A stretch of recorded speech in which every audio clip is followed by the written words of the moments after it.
एक मित्र ने प्रश्न पूछा कि बुद्ध कहते हैं कि मनुष्य जन्म पाना दुर्लभ है, लेकिन मनुष्य जन्म में इतना दुख, इतनी पीड़ा, इतनी व्यथा और इतनी अमानवीयता है, फिर भी मनुष्य जन्म का पाना दुर्लभ बुद्ध ने क्यों कहा? बुद्ध कहते हैं किच्छो मनुष्य पटिलावो, किच्छ मज्जान जीवितं, किच्छ सद्धम्म सवणं, किच्छो बुद्धानं उपवादो। किच्छो मनुष्य पटिलावो, किच्छ मज्जान जीवितं, किच्छ सद्धम्म सवणं, किच्छो बुद्धानं उपवादो। पहले तो मनुष्य का जन्म पाना दुर्लभ,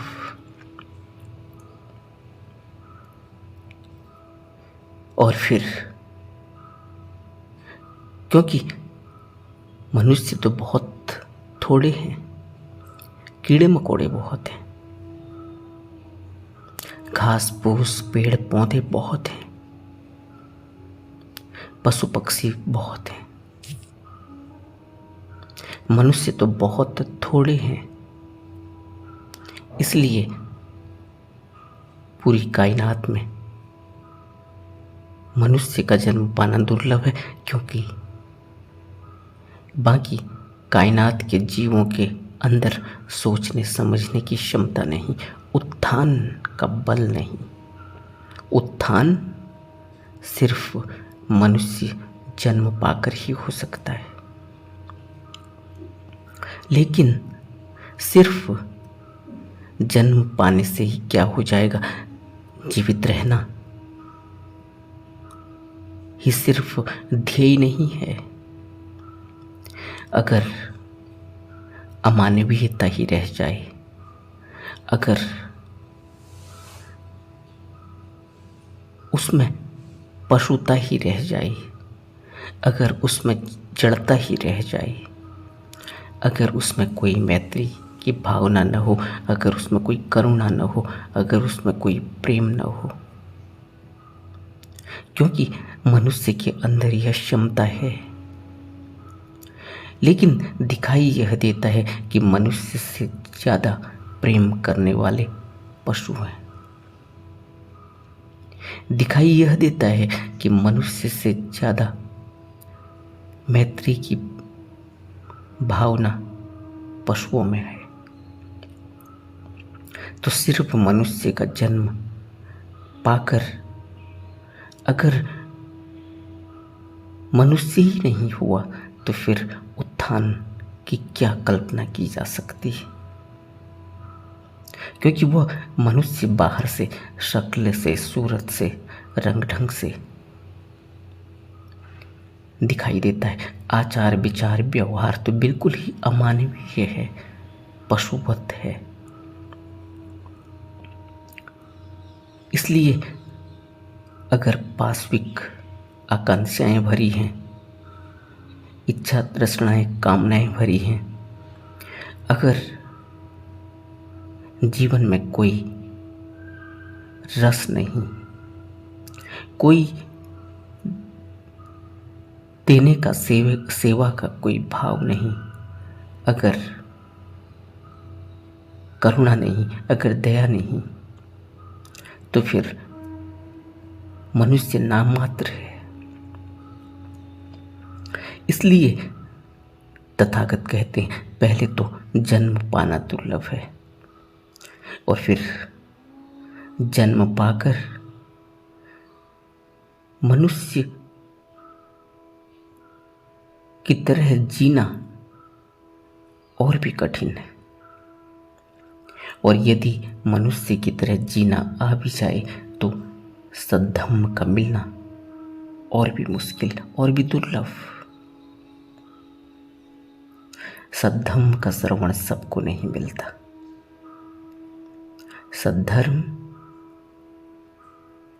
कुछ ही भाग्यशाली लोगों को मिलता है, क्योंकि जिनके अंदर अभी अहम है, आत्मदृष्टि है, अहंकार है, वो अभी भी यही समझते हैं कि मैं ज्ञानी हूँ, मैं बहुत बड़ा राजा महाराजा हूँ, पद प्रतिष्ठा वाला हूँ, मेरा कुल बड़ा है, मेरा गोत्र बड़ा है, मेरा देश बड़ा है, मेरा राज्य बड़ा है,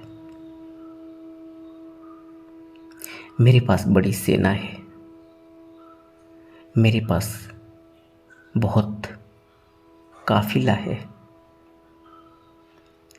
मैं राजा हूँ, मैं मंत्री हूँ, मैं अफसर हूँ। और यहाँ तक कि जो त्यागी हो चुके हैं उनके अंदर भी अहम है, वो कहते हैं मैं त्यागी हूँ। और ऐसे भी हैं जो गुरु बने, वो कहते हैं मैं गुरु हूँ।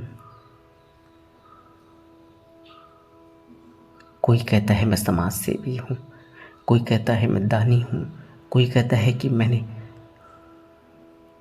इतना कुछ साम्राज्य बनाया, इतना दान दिया, इतनी सेवा की। लेकिन मैं अहम आत्मदृष्टि बनी ही हुई है। और जब इस तरह का अहंकार सिर पर चढ़ता है तो फिर निर्मल मन का होना बहुत ही दुर्लभ है। और बिना निर्मल मन के हुए ध्यान साधना, धम्म का श्रवण मुश्किल हो जाता है। इसलिए तथागत कहते हैं धम्म का श्रवण, सद्धम्म का श्रवण बहुत ही दुर्लभ है। किसी के आगे विनम्रता से झुकना, किसी मनुष्य को भगवान की संज्ञा देना, उसको भगवान स्वरूप मानना, किसी मनुष्य को जो अपनी तरह दिखाई दे रहा है उसको गुरु मानना और भी बहुत मुश्किल की बात है।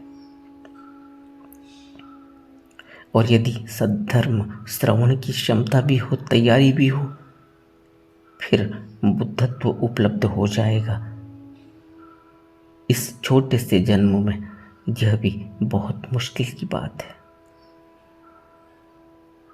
इसलिए इस जगत में बुद्धों का उत्पन्न होना अति दुर्लभ है। बुद्ध ने कहा किच्छो मनुष्य पटिलाभो किच्छ बच्चान जीवितम किच्छ सद्धम सवर्णं किच्छो बुद्धानं उपपादो।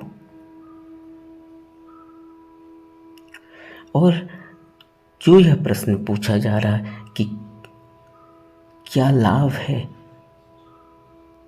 हमें तो कोई लाभ दिखाई नहीं देता। मनुष्य जन्म पाकर इतना दुख, इतनी पीड़ा, इतनी व्यथा। ऐसे ही कभी किसी ने गुरु से तथाता से प्रश्न पूछा था, मनुष्य जन्म का क्या लाभ, क्या मूल्य? तो कहते हैं कि गुरु ने उसको एक रब्बी दे दी, एक पत्थर दे दिया और उसको बोला कि जाओ इसको बाजार में ले जाओ और बाजार में पूछ के आओ कि इसका मूल्य क्या है। बेचना मत, सिर्फ पूछ कर आ जाओ। सबसे पहले उसको बाजार में एक फल वाला दिखाई दिया। वो उस दुकान में गया, उसने कहा कि मेरे पास एक पत्थर है, तुम इसका क्या दाम दे सकते हो? उसने कहा मेरे पास संतरे हैं, तुम 1 दर्जन संतरे इसके बदले में ले लो और ये पत्थर मुझे दे दो। उसने कहा कि गुरु ने बेचने से मना किया है, मैं तो भाव पूछने आया था। वो आगे चल दिया। आगे उसको एक सब्जी की दुकान दिखाई दी और सब्जी की दुकान में उसने उस पत्थर को दिखाया। सब्जी वाले ने कहा कि एक बोरा आलू ले लो और ये पत्थर मुझे दे दो। उसने कहा कि माफ़ करना, गुरु ने बेचने से मना किया है, मैं तो सिर्फ भाव पूछने आया था। उसे आगे एक सोने की दुकान दिखाई दी, सुनार की। वो सुनार की दुकान में गया। सुनार ने पत्थर को देखा और उसको कहा कि तुम्हें 50 लाख रुपए दे देंगे। उसने कहा नहीं, मैंने नहीं देना। फिर सुनार ने कहा कि चलो 2 करोड़ ले लो। उसने कहा कि मुझे माफ़ करना, जिसने मुझे ये पत्थर दिया है उसने कहा कि भाव पता करके आओ, अभी बेचना नहीं है। वो आगे चल दिया। अंत में उसे कहते हैं कि एक हीरे की दुकान दिखाई दी और उसने वो पत्थर उस हीरे के व्यापारी को दिखाया और कहा कि इसकी कीमत क्या होगी। व्यापारी ने, वो हीरे का जानकार था, उसने रब्बी को देखा और देखते ही उसको चूम लिया, उसको नमस्कार किया, उसकी परिक्रमा की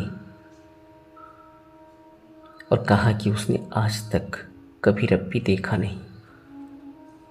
रब्बी इतनी आसानी से दिखाई दे, इसकी कोई कीमत नहीं है, यह बेशकीमती है, इसकी मैं तुम्हें क्या कीमत दे सकता हूं। तुम कहाँ से लाए? उसने कहा कि मुझे मेरे गुरु ने दिया है और पूछा है कि इसकी कीमत क्या है। उसने कहा यह बेशकीमती है, इसकी कोई कीमत आंकी नहीं जा सकती। वो वापस गुरु के पास आ गया और फिर पूछने लगा कि अब बताओ जीवन का मूल्य क्या है, इस मनुष्य जन्म का मूल्य क्या है। तब गुरु ने कहा कि अगर तुम संतरे वाले से पूछोगे कि मूल्य क्या है तो वह मूल्य बताएगा 1 दर्जन संतरा, और अगर तुम पूछोगे सब्जी वाले से, आलू वाले से कि मूल्य क्या है, वो कहेगा 1 बोरा आलू, और अगर तुम पूछोगे सुनार से तो वो कहेगा 2 करोड़ रुपए, और अगर तुम पूछोगे जो असली पारखी है हीरे का तो वो कहेगा ये बेशकीमती है, इसकी कोई कीमत लगाई नहीं जा सकती। तुम गुरु से पूछने आए हो कि मनुष्य जन्म का मूल्य क्या है, मैं कहूंगा कि बेशकीमती, इसकी कोई कीमत नहीं बताई जा सकती, क्योंकि इसमें बुद्धत्व उपलब्ध हो सकता है, इसमें भगवत्ता हासिल की जा सकती है, इसमें एक मनुष्य स्वयं भगवान हो सकता है। वह इस भवलोक से, इस भवबंधन से मुक्त हो सकता है। अब यह तुम्हारे ही ऊपर निर्भर करता है कि तुम अपनी जिंदगी की कीमत को कितना मानते हो। सिर्फ यहाँ के भोग विलासों में, बाल बच्चे पैदा करने में और हाट हवेली बनाने में इसको बर्बाद कर दोगे, या इससे आत्मदृष्टि का भाव पैदा करके बहुत बड़े समाज सेवी बन जाओगे, या पद प्रतिष्ठा, राजा महाराजा, राजपाट हासिल कर लोगे, या इससे तुम इस आवागमन से, इस भवलोक से, इस भवबंधन से, इस जन्म मरण से ही मुक्त हो सकते हो। यह सब अब तुम्हारे ऊपर निर्भर है कि तुम इस मनुष्य जन्म की कीमत क्या समझते हो, इससे क्या पाना चाहते हो?